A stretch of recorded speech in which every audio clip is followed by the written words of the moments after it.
அவருக்கு பிடிச்சிருக்குப்பா. நான் சமைச்சு அவர்தான் அழுகுறாருல பாக்குற போய் இன்ஸ்டாகிராம்ல இந்த வழி இல்லாம சாப்பிடுற மாதிரி நான் அவர்தான் சொல்றாருல. ஏன் சொல்றேன் கிடைச்சதையும் கொள்ளும் இருக்கு. அப்பா புரிஞ்சப்பா. இப்ப நான் இனி நான் சமைக்க கூடாது அதானே.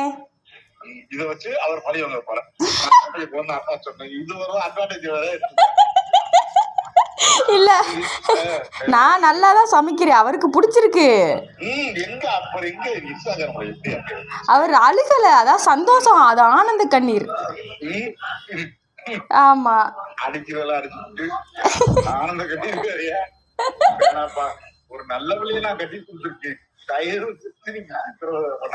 நான் தானே நல்ல பிள்ளை, என்னைய தானே நீங்க சொல்லணும். அத நான் எப்பவுமே உண்மைதான் பேசி பொய் பேச எனக்கு